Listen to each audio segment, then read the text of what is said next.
नमस्कार, मी सीमा विश्वास माझ्या चॅनलमध्ये तुमचं खूप खूप स्वागत करते. आज 28 मे म्हणजे थोर क्रांतिकारक स्वातंत्र्यवीर सावरकरांची जयंती. लंडनमध्ये वास्तव्यास असताना ब्रायटनच्या समुद्रकिनाऱ्यावर मायभूमीच्या वियोगाने व्याकुळ झालेल्या सावरकरांना उत्स्फूर्तपणे एक काव्य सुचले आणि एका अजरामर कवितेचा जन्म झाला. ती कविता म्हणजे ने मजसी ने परत मातृभूमीला, सागरा प्राण तळमळला. ही कविता सावरकरांना ज्या परिस्थितीमध्ये सुचली त्यावेळची ती परिस्थिती आणि त्यांच्या त्या मानसिक अवस्थेचे वर्णन करणारी ही माझी स्वरचित कविता. शीर्षक आहे ने मजसी ने. सांज वेळी सागर तीरी जीववीराचा व्याकुळला, मायभूमीच्या आठवाने वाहू लागल्या अश्रुधारा.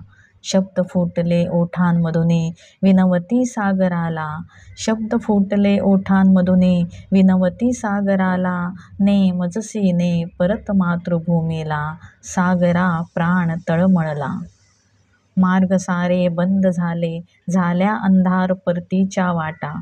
मार्ग सारे बंद झाले, झाल्या अंधार परतीच्या वाटा. आल्या घेरून चोहोबाजूने नैराश्याच्या लाटा. सागर तो वैरी होऊन माय लेकरात उभा ठाकला, सागर तो वैरी होऊन माय लेकरात उभा ठाकला. ने मजसी ने परत मातृभूमीला, सागरा प्राण तळमळला. ठेविले पाऊल परक्या भूमी, घेऊन एकच ध्यास मनी. स्वतंत्र भारत माता आपली दाखवीन करुणी.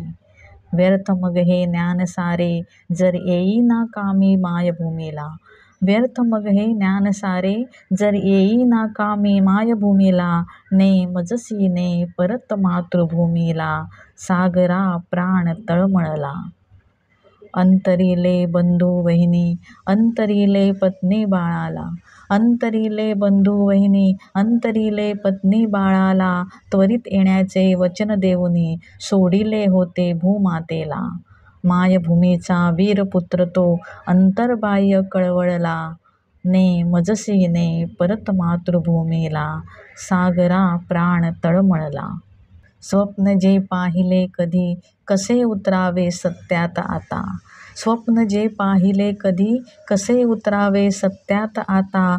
बंदिवान या परक्या भूमी, झालो मातेस पारखा. ताटा तुटही माय लेकरांची, सांधून दे रे सागरा.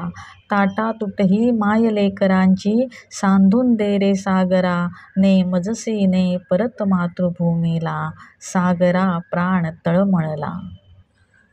निर्भीड कणखर देहवीराचा, कष्टासना तो कधी बदला. निर्भीड कणखर देहवीराचा, कष्टासना तो कधी बदला. तलवारीच्या धारीसारखा शत्रू पुढे सळसळला. विराग्नीच्या कुंडामधून काव्य अजरामर आले जन्माला. विराग्नीच्या कुंडामधून काव्य अजरामर आले जन्माला. ने मजसी ने परत मातृभूमीला, सागरा प्राण तळमळला. ने मजसी ने परत मातृभूमीला, सागरा प्राण तळमळला. सागरा प्राण तळमळला. धन्यवाद.